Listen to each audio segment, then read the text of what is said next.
Mata 96 melotot. Ini adalah cara Huo Yuhao yang terang-terangan mengatakan kepadanya bahwa dia tidak akan mengungkapkan namanya.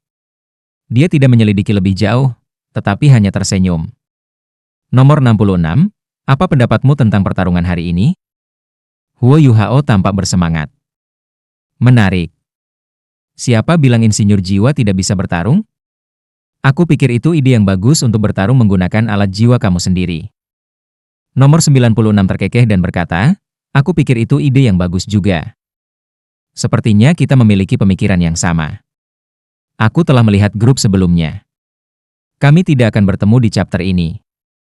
Itu tidak masalah. Aku akan menang. Tatapan Huo Yuhao berubah tajam.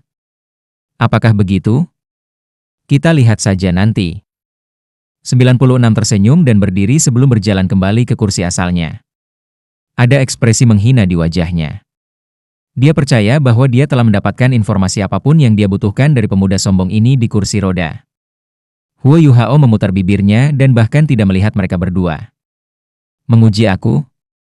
Kamu dapat secara perlahan menguji semua yang kamu inginkan. Untuk semua tamu terhormat, turnamen akan segera dimulai. Seorang anggota staf datang untuk memberitahu mereka. Baik angka 96 dan 98 berdiri pada saat bersamaan. Mereka tidak saling memberi jalan, tetapi berjalan cepat keluar dari ruang bersama. Huo Yuhao mendengus, mengungkapkan betapa tidak senangnya dia. Tatapan ganas melintas di mata nomor 98. Dia akan bertingkah, tetapi dia dihentikan oleh 96, yang menyeretnya keluar menuju aula. Aula itu masih ramai seperti biasa. Hari ini, panggung sentral, bundar mampu menampung semua pesaing. 48 meja ukiran berada di atas panggung, membentuk beberapa busur. Huo Yuhao menyipitkan mata dan memindai seluruh tempat dengan deteksi spiritualnya. Dia segera merasakan bahwa area VIP penuh, sementara area umum di aula juga penuh. Ada beberapa perubahan yang dilakukan ke aula. Ada yang menambahkan platform lain. Platform itu berbentuk persegi panjang, dan sekitar 5 meter di atas lantai. Panjangnya 50 meter, dan hampir memanjang dari satu sisi aula ke sisi lainnya. Namun, lebarnya hanya 5 meter. Seluruh platform tampaknya terbuat dari logam, dan digantung di udara menggunakan kabel. Apakah para insinyur jiwa akan bertarung di platform ini? Dengan membatasi bentuk platform menjadi persegi panjang, terbukti bahwa itu ada di sana untuk mencegah pesaing menghindari. Selain itu, mereka yang cukup bijak akan mengingat platform ketika mereka membuat alat jiwa mereka. Segera, Huo Yuhao dan Hicha Ito dibawa ke atas panggung oleh staf. Wang Dong'er dan Nana tetap di satu sudut. Kali ini, Huo Yuhao dan Hicha Ito tidak diatur berdampingan. Ada dua baris meja pahat yang saling berhadapan. Setiap insinyur jiwa akan duduk di hadapan pesaing langsung mereka. Namun, aliansi Dusquater tidak menjelaskan bagaimana mereka menarik undian untuk putaran ini. Ini adalah turnamen bawah tanah, dan karenanya tidak perlu penjelasan. Lawan Huo Yuhao adalah seorang pemuda yang tampak berusia sekitar 26 atau 27 tahun. Dia sangat jelek, dengan hidung patah dan mata kecil. Rambutnya acak-acakan, dan agak kuning. Bahkan ada botak di tengah kepalanya. Sangat sulit untuk memuji penampilannya. Namun, ada kekuatan pantang menyerah di matanya. Dia tidak melihat Huo Yuhao, tetapi sebaliknya, matanya tertuju pada logam langka yang ditampilkan di atas panggung. Ada rak penyimpanan tambahan dengan 3 kompartemen berbeda di setiap meja ukiran. Setiap kompartemen diisi dengan semua jenis logam. Kompartemen pertama berisi logam biasa, sedangkan 2 kompartemen lainnya dipenuhi dengan logam langka.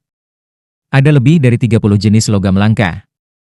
Dengan beragam logam yang tersedia, bahkan dimungkinkan untuk membuat alat jiwa kelas 7. Untuk menguji kemampuan insinyur jiwa, aliansi Dusquater sangat murah hati. Alat jiwa yang diciptakan oleh para insinyur jiwa pada akhirnya akan menjadi milik mereka. 48 alat jiwa yang akan diciptakan pasti sangat berharga. 3 platform melingkar kecil naik di depan panggung. Ada seorang tetua di setiap platform. Platform berhenti naik setelah hanya sekitar 1 meter. Tetua di tengah berkata, "Salam untuk semua insinyur jiwa dan tamu. Aku ketua juri turnamen hari ini. Turnamen akan segera dimulai. Hitung mundur akan dimulai setelah aku mengumumkan dimulainya putaran hari ini. Pembatasan waktu akan menjadi 4 jam. Dalam waktu 4 jam, Setiap insinyur jiwa harus mencoba yang terbaik untuk membuat alat jiwanya sendiri. Hanya ada satu tujuan, kalahkan orang yang duduk di hadapan kamu. Pemenang akan maju ke chapter berikutnya. Setelah dia selesai berbicara, semua insinyur jiwa yang bersaing menganggukkan kepala secara serempak dan melihat lawan mereka. Dari chapter ini dan seterusnya, hadiah kemenangan menjadi sangat banyak. Huo Yuhao mempelajarinya dari Chen An. Hadiah untuk memenangkan chapter ini adalah 2 kilogram masing-masing dari 32 jenis logam langka. Itu setara dengan jumlah logam langka yang mereka miliki di atas panggung. Untuk seorang insinyur jiwa, berbagai macam logam langka lebih menarik daripada koin jiwa emas. Ada desas-desus bahwa pemenang putaran berikutnya bisa membawa pulang 5 kilogram masing-masing logam langka. Variasi logam langka bahkan akan meningkat menjadi 40.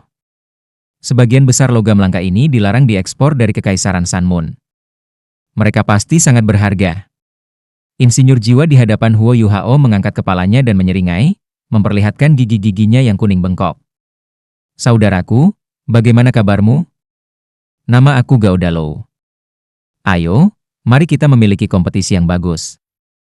Huo Yuhao menahan tawanya saat dia menatap Gao Dalou. Dia memang sangat istimewa. Namun, Huo Yuhao mengagumi tatapannya yang tegar.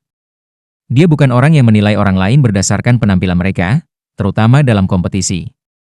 Dia tahu bahwa tidak mudah menang melawan lawannya hari ini. Pesaing, silakan bersiap-siap, hakim ketua berteriak. Gao Dalou segera menundukkan kepalanya, tatapannya menajam. Dia menatap sepotong logam langka yang sudah dia poles. Huo Yuhao tampil lebih santai. Seolah-olah dia sama sekali tidak cemas. Pertandingan dimulai. Angkat penghalang kedap suara, hakim ketua berteriak. 12 jam pasir yang menarik di balik. Ketika pasir di jam pasir ini berhenti mengalir, hitungan mundur akan berakhir. Semua insinyur jiwa hari ini berada di panggung yang sama, dan dengan demikian penghalang kedap suara akhirnya dapat diatur, sehingga penonton dapat membuat kebisingan. Itu juga alasan mengapa begitu banyak orang di sini hari ini. Semua insinyur jiwa mulai sibuk segera. Tangan kanan Gao Dalou dengan cepat mengulurkan tangan, dan logam langka hitam pekat yang bercahaya dengan bintik-bintik perak mendarat di telapak tangannya. Dia mengungkapkan tatapan mabuk di matanya. Dia dengan lembut menggosok logam, seolah-olah dia membelai kulit seorang wanita cantik. Huo Yuhao sangat tertarik padanya. Dia meraih logam langka di satu sisi meja, dan sepotong logam langka merah gelap yang beratnya sekitar 1 kilo terbang ke arahnya. Ada aura panas tentang logam langka ini saat terbang. Itu adalah Flaming Sun Iron, logam yang hanya diproduksi jauh di dalam gunung berapi. Itu sangat langka. Ini peringkat sebagai salah satu dari 5 logam paling langka di antara 32 jenis logam langka yang tersedia di sini. Aliansi Dusquater telah menyediakan begitu banyak logam langka hari ini, dan Chen An tidak lagi menjadi bagian dari tim wasit. Huo Yuhao secara alami tidak bisa menyimpan semua logam langka itu untuk dirinya sendiri. Secara alami, dia akan memilih beberapa logam langka untuk membuat alat jiwanya. Lawannya melakukan hal yang sama. Dia memegang baja Silver Star di tangannya, yang merupakan yang paling berharga dari 32 logam langka yang ada. Kepadatannya cukup tinggi, dan memiliki afinitas yang besar untuk kekuatan jiwa. Setiap kekuatan jiwa yang dicurahkan ke dalamnya akan berlipat ganda. Itu adalah bahan terbaik yang digunakan untuk membuat susunan formasi pengumpulan energi. 1 kilo logam itu bernilai setidaknya 100.000 koin jiwa emas. Aliansi Dusquater pasti telah menghabiskan banyak pada turnamen ini. Tentu saja, itu tidak seberapa dibandingkan dengan jumlah taruhan yang mereka kumpulkan dari banyak orang yang bertaruh di turnamen ini. Saat Huo Yuhao memandangi wajah Gao Dalou yang mabuk, dia berpikir sendiri. Apakah orang ini belum pernah melihat Silver Star Steel sebelumnya? Ini pertama kalinya aku melihat seseorang yang mabuk. Gao Dalou tidak menggosoknya terlalu lama. Setelah sekitar 1 menit, ekspresinya berubah waspada. Dia dengan hati-hati memegang baja di atas meja ukiran di depannya. Setelah itu, dia mengambil pisau ukiran dari belakang pinggangnya dengan tangan kanannya. Huo Yuhao tidak terburu-buru untuk membuat alat jiwanya. Dia memiliki kekuatan spiritual yang hebat, dan bisa menciptakan alat jiwanya lebih cepat daripada insinyur jiwa lainnya. Dia tidak ingin mengungkapkan kemampuan lengkapnya, dan dengan demikian dia tidak akan menciptakan alat jiwa terkuat. Namun, dia juga tidak bisa kalah. Jadi, dia mengamati lawannya. Dia menunggu untuk melihat apa yang diciptakan lawannya sebelum dia memikirkan strategi untuk menghadapinya. Gao Dalou tampaknya tidak terganggu oleh Huo Yuhao mengawasinya. Setelah ia mengambil pisau pahatnya, ia mulai mengerjakan alat jiwanya. Mudah untuk mengatakan apakah seseorang ahli. Huo Yuhao terpana ketika Gao Dalou mulai mengukir. Pisau ukir Gao Dalou tidak terlihat menarik, tapi dia sepertinya tidak berusaha saat dia memotong ke dalam baja Silver Star yang tangguh. Setelah 3 kali pemotongan, ia berhasil mengukir 3 area proporsional pada baja. Ada nama untuk teknik ukiran ini, One Blade, Three Tremors. Keterampilan seperti itu tidak bisa diremehkan. Itu hanya dapat dicapai setelah bertahun-tahun pelatihan. Tidak hanya seseorang harus akurat dan tanpa cacat, tetapi jumlah kekuatan yang digunakannya juga harus seimbang. Kebanyakan orang awam tidak akan memilih untuk menggunakan teknik seperti itu pada Silver Star Steel. Jika ukiran itu salah, potongan baja itu akan menjadi tidak berguna. Setidaknya, itu tidak bisa digunakan untuk membuat arai formasi yang ada dalam pikirannya. Gao Dalou tidak berhenti sama sekali. Ketika dia mulai mengukir, pisau pahatannya tampaknya memiliki kehidupan sendiri. Dia tidak terlalu cepat, tetapi setiap gerakan pisaunya sangat mantap. Mata kecilnya tertuju pada baja Silver Star, dan dia tidak melakukan kesalahan tunggal. Dia tidak hanya menghargai itu, tetapi juga mempelajari struktur baja Silver Star ini. Kalau tidak, dia tidak bisa begitu cepat. Huo Yuhao terus tenang. Dia duduk di kursi di depan meja ukiran dan meletakkan Flaming Sun Iron ke bawah. Dia sangat serius saat melihat Gao Dalou di seberangnya. Irama dan keteguhan Gao Dalou memberinya inspirasi. Hanya beberapa kata yang dapat digunakan untuk menggambarkan cara Gao Dalou menciptakan alat jiwanya, sederhana dan kuno. Dia membuat seluruh proses tampak sangat sederhana. Setiap potongan sangat tepat, dan tidak ada kesalahan yang dilakukan. Dia tidak perlu mengukir bentuk kasar seperti kebanyakan insinyur jiwa sebelum memperbaiki detailnya. Dia menyelesaikan semuanya dalam satu tembakan. Dia hanya menggunakan 15 menit untuk menyelesaikan ukiran. Baja itu berakhir dalam bentuk persegi panjang dengan banyak pola halus. Bintik-bintik cahaya perak baja Silver Star menonjolkan karyanya, dan itu cukup menawan, bahkan menyilaukan. Gao Dalou tampaknya mabuk saat dia melihat baja. Sepertinya dia telah melihat kekasihnya, dan dia tidak bisa tidak membelai itu beberapa kali. Huo Yuhao tidak bisa menahan tawa sedikit ketika dia melihat ekspresi aneh ini.